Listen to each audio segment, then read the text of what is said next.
কক্সবাজারের উখিয়া টেকনাফ ক্যাম্প থেকে অবাধে বাইরে বের হচ্ছে আশ্রিত রোহিঙ্গারা। নিয়ন্ত্রণহীন তাদের চলাচল, আশেপাশের এলাকায় তাই বিরাজ করছে আতঙ্ক। বাসিন্দাদের দিন কাটছে ভয় ও অনিশ্চয়তায়। তবে প্রশাসন বলছে পরিস্থিতি কঠোর হাতে নিয়ন্ত্রণ করছেন তারা। মিসবাহ আজাদের রিপোর্ট, জানাচ্ছেন ইশরাত জাহান। কক্সবাজারের উখিয়া টেকনাফ রোহিঙ্গা ক্যাম্পের চারপাশ কাঁটাতারে ঘেরা। তবে এই বেড়া কেটে নিজেদের মতোই গেট তৈরি করেছেন আশ্রিত রোহিঙ্গারা। এসব পকেট গেট দিয়ে ক্যাম্প ছেড়ে প্রতিনিয়তই বের হন বাইরে, লোকালয়ে গিয়ে জড়াচ্ছেন নানান অপরাধে। রোহিঙ্গাদের এই নিয়ন্ত্রণহীন বিচরণ শুধু কক্সবাজার নয়, পুরো দেশের নিরাপত্তার জন্য হুমকি, অভিযোগ করেছেন স্থানীয়রা। আমাদের লোকাল যারা রয়েছে তাদের সমস্যা হচ্ছে তারা কাঁটাতারের বাইরে এসে বিভিন্ন ধরনের অপরাধ কর্মকাণ্ডে জড়িয়ে পড়ছে।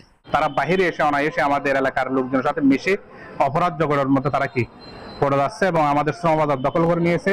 তার পাশাপাশি আশেপাশের সব ব্যবসা বাণিজ্য তারা অনায়াসে করতেছে। রোহিঙ্গা যদি অবাধে বের হতে না পারে সেক্ষেত্রে প্রশাসনের দৃষ্টি আকর্ষণ করে অনুরোধ জানাচ্ছি। নিয়ন্ত্রণহীন রোহিঙ্গারা জড়িয়ে পড়েছে ছিনতাই, রাহাজানি, মাদক ও অস্ত্র ব্যবসা সহ নানা অপরাধমূলক কাজে। এতে চরম আতঙ্কে দিন কাটাচ্ছেন স্থানীয়রা। বিড়ম্বনা থেকে মুক্তি পেতে তাই রোহিঙ্গাদের ক্যাম্প এলাকায় নজরদারি বাড়ানোর দাবি জনপ্রতিনিধিদের। পাহাড়ের পাদদেশে আমাদের যে কৃষি জমি আছে, আমাদের কৃষকরা এখন অনেক জমি ছেড়ে দিয়ে তারা সেখানে কাজ করতে পারতেছেন না। তাদেরকে ধরে নিয়ে মুক্তিপণ আদায় করা হয়। তো এবং খুন খারাপি তো ক্যাম্পের মধ্যে সবসময় লেগে আছে।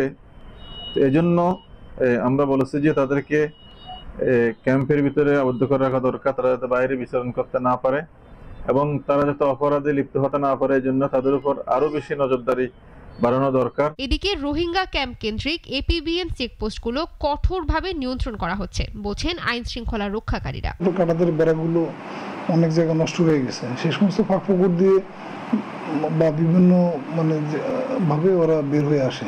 তো বের হয়ে আসার ক্ষেত্রে আমাদের যে চেকপোস্টগুলো আছে তারা একদম কঠোরভাবে সেগুলো নিয়ন্ত্রণ করার চেষ্টা করতেছে। রোহিঙ্গারা ক্যাম্পের বাইরে যাওয়ায় দিন দিন অবনতি হচ্ছে সেখানকার আইন শৃঙ্খলা। তাই দ্রুত সমন্বিত উদ্যোগ নেওয়ার তাগিদ দিয়েছেন বিশেষজ্ঞরা।